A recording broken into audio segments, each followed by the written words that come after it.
আসসালামু আলাইকুম। আজকে আপনাদের তৈরি করে দেখাবো কোকোনাট মিল্কশেক। এই মিল্কশেকটা খেতে এতটাই মজার যে তৈরি করে না খেলে বুঝবেন না। তো আজকে সেটা আপনাদের তৈরি করে দেখাচ্ছি খুবই কম সময়ে।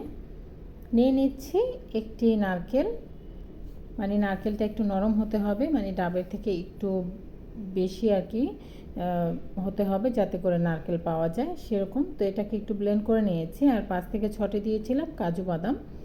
আর এখন দিয়ে দিচ্ছি এই ডাবের পানি, একদম বরফ জমানোর মতো হয়েছিল, ফ্রিজে রেখেছিলাম।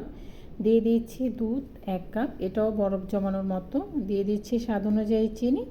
এখন এটাকে ব্লেন্ড করে নিচ্ছি। এটার স্বাদটা আপনারা কতটা মজার না খেলে বুঝবেন না। দিয়ে দিচ্ছি কনডেন্স মিল্ক, এটা দিলে এর স্বাদটা আরও বেড়ে যায়। আপনারা এখানে গুঁড়ো দুধ দিতে পারেন, তো আমি আজকে কনডেন্স মিল্ক দিয়েছি। আমি অফ ক্যামেরা আরও কিছুটা কনডেন্স মিল্ক দিয়েছিলাম। তো এটাকে এখন একটু ভালোভাবে ব্লেন্ড করে নিচ্ছি। এই গরমে অবশ্যই এটা একবার ট্রাই করবেন, দেখবেন বাচ্চারা তৃপ্তি সহকারে খেয়ে নেবে। এখন এটাকে আপনাদের পরিবেশন করে দেখাচ্ছি যে কতটা সুন্দর হয়েছে আর লোভনীয় হয়েছে। আশা করছি আপনাদের কাছে ভালো লেগেছে। যদি ভালো লেগেছে অবশ্যই এটা বাড়িতে ট্রাই করতে ভুলবেন না।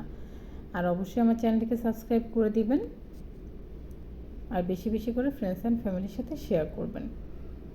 আমার তো সবচাইতে পছন্দের এই কোকোনাট মিল্কশেকটা আমার খুবই প্রিয়। তো আমার তো যখন ইচ্ছা আমি বাড়িতে বানিয়ে খেয়ে নিই।